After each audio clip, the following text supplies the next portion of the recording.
to Wellness Friend. It's me, Derek. Hello. Marlon. Okay, last time we were talking about a hormone, which is the stress hormone, which hinders our sleep. And when you are overweight, that is one of the things which, when you end up, even it's high, it makes you even store more and more fat. On to today's topic. Today we are going to talk about sugar, risk factors of taking excess sugar, and how to curb it. Yes, so we'll start with that. So an overview of what is sugar. Is it just the table sugar where you add to the salt, to the tea, or how can I explain about what is sugar? Okay, sugar is found in every food that we eat. Every food, whether protein, carbohydrate, vegetable, fruit, the body converts it into blood sugar so that it may be able to use it for its processes. There are very many body processes, so it has to get like a common or a universal way of a product which it's able to use to conduct its processes. So basically, you get sugar in everything that you eat. Yes. So sugar can be part of the system, but also it can be harmful. Yes, when it's taken in excess. And that's the reason we usually say you need to go for the complex sugars. So maybe you can just give an example of the complex sugars. Okay, for the complex sugars, okay, we are looking at, okay, there are three classes of sugar. That's one is for basically for the basic biochemistry. We have the simple sugar, then there's the disaccharides, and then polysaccharides. So when we are looking at complex sugar, we are looking at things like flour, that may be maize meal or wheat. We are looking at the one available in arrowroots, in sweet potatoes. Yes, they occur in their natural form.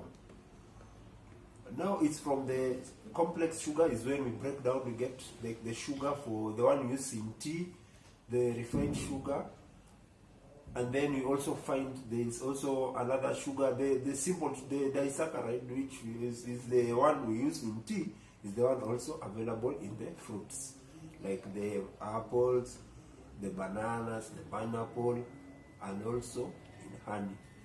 Yes. All right. So you've got about like as in the examples of complex sugars. So for today, what you're going to curb is how can you reduce the refined sugars. Yeah, how can you curb it? And before we go to the curbing, there's the risk factors. Why do we have to curb it? Yes. So maybe we're just going to list them for today and just give a brief description. Just so for the next topic, we're going to dig into deeper why, as they are the risk factors. So today to just be like an outline of the risk factors. Maybe you can tell us maybe 1, 2. We're looking at the risk factors of taking excess. Okay. Excess sugar. So first of all, the most common simple sugar is sucrose. That is the sugar, the table sugar. But also the fruits have fructose. So those are the two which are the most common and available to us. So when you take high sugar, the first thing we are looking at is oral health, because the sugar really is a nice environment for bacteria to thrive in. So once you eat it, it sticks on your teeth and gum. So though sometimes we try as much as possible to clean after eating, like washing or rinsing the mouth with water or even brushing, but when you do it now in excess, you find that the interaction between the mouth, the teeth, and the gums and the sugar leaves some particles which encourage bacteria to thrive in, and may also lead to tooth decay, because the sugar, when combined with other juices in the mouth, also form acids which corrode your mouth. That's the first thing we are looking at. Another risk of taking too much sugar is you end up developing type 2 diabetes. Where you find you're not able to control, the body is not able to control the amount of sugar in the body. That is after a prolonged period of time. Yes. Yes, and also there's this thing about weight gain. Yeah, it's, so how maybe can you explain about weight gain and excess? Okay, so excess sugar, once the body, as we started, we said about the body needs sugar for its processes, but when you provide excess sugar to the body, what happens is it's converted to fat, and the fat is what leads to weight gain, because now the body has to store it in form of fat, so that in case in future you will be starving, it will break down the fat back to glucose, so that the body is able to use it, or sugar, blood sugar as we call it. So whenever you take excess sugar, remember that it's converted to fat. That is the inactive form which the body stores its energy, and that will lead to weight gain. And the fat is stored in various parts. So we find some in the stomach, some in the arms, some in the thighs, some in the glutes. Yeah, that's what happens. Yes, and maybe on the sugars, as there's this thing the usually say about the protein. When you take excess protein, is it converted to sugar at some moment or when you take excess protein, usually the burden is with the kidneys, but any excess provided to the body automatically will find its way to be stored as fat. So that is what happens. But some people, you find they decide now they are not going to eat sugar, they decide to be eating proteins only. Yes, the body is able to process protein and break it down to sugar to provide the energy it requires for its processes. But remember, it will be the end product is ketones, which really overload the kidney, and you are exposing yourself to kidney disorders by doing that. Now taking the protein and forcing the body to use the protein as the source of energy, because the body is designed to get energy from starch and also the simple sugars, the disaccharide and starch. That is where the major source of energy should come from for our bodies.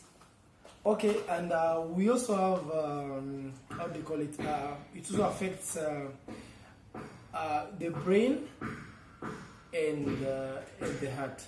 So in the brain, sugar has this it's like a drug like an effect that affects the brain system. So so if you take it as in excess, it will end up bringing further complication. And also with the heart, there's this.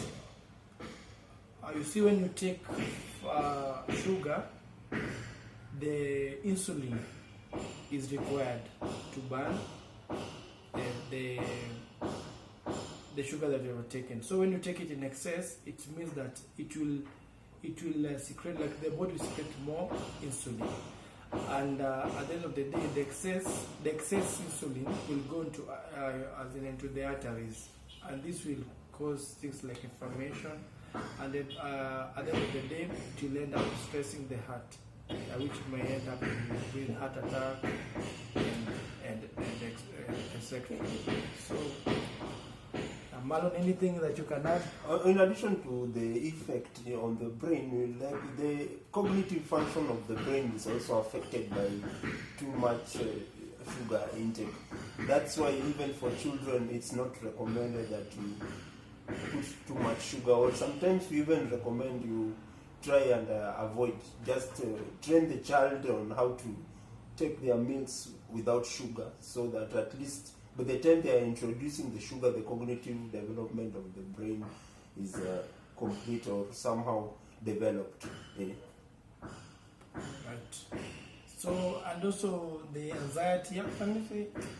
In terms of anxiety and sleeplessness, yeah, too much sugar also affects in terms of the when the sleep hormone melatonin is also affected when you take too much sugar, and also like the feel good hormone like dopamine, which helps you relax and settle, is also affected whenever there's too much sugar in the system. So you will suffer from anxiety and also the insomnia.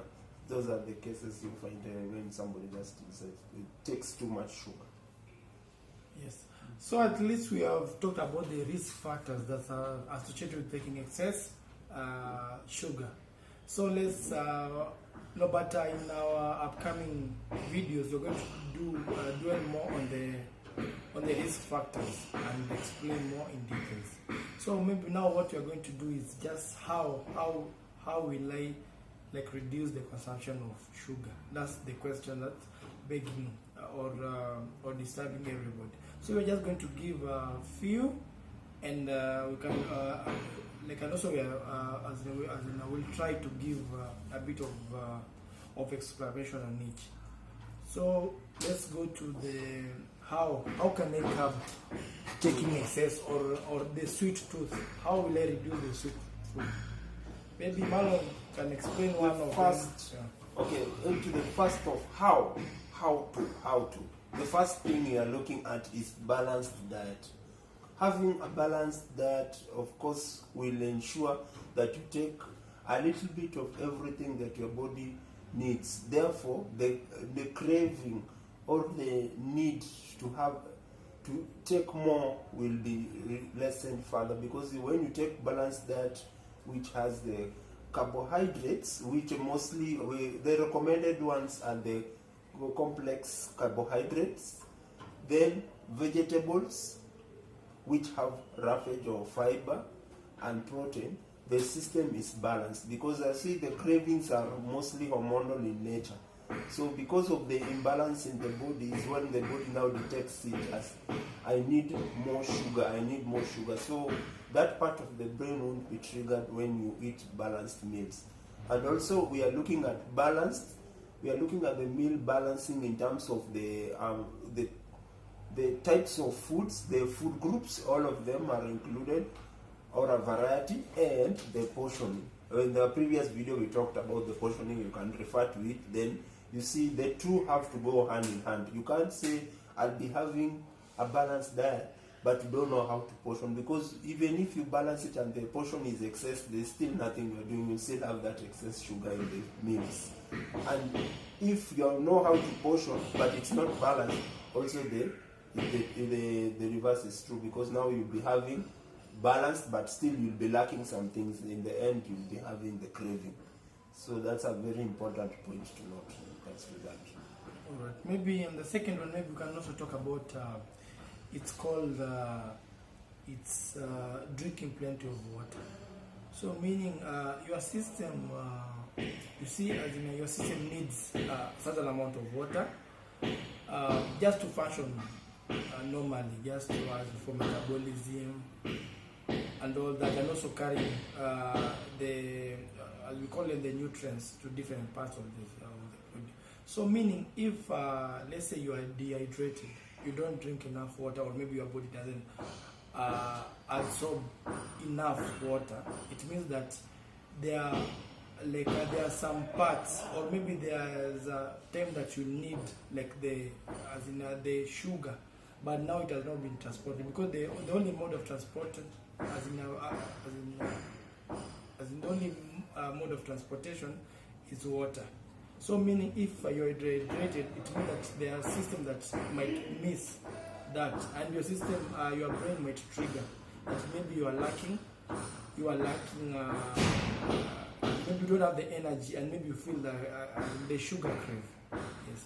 So that's why you need to take enough water, and also maybe about also the system. There's a way that thirst, at least maybe your body might need water, but your system triggers the brain and it will register it as maybe you're feeling hunger, or maybe there's sugar crave. So that's, yeah.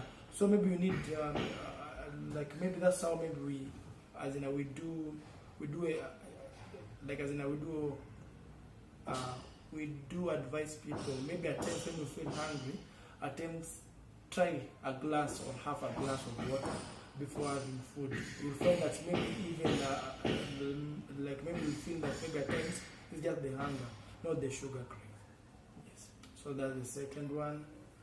Yes, so the water, it's important to take water, and you see you take the water throughout the day in small amounts. Like you don't like do the 2 liters which is recommended at once, because of that one also is not helping, because all of it is going to be excreted either through the kidney, mostly through the kidney of course, and sweat, and it's not going to be retained. So you start from the morning as you distribute your glasses throughout the day until you're going to bed. Yes. Yes. Then about maybe exercise, how does exercising regularly help in curbing? Yeah. Well, see, the first thing about exercise and curbing sugar intake is that we are looking at metabolism. Once you begin exercising, your metabolic rate will go up.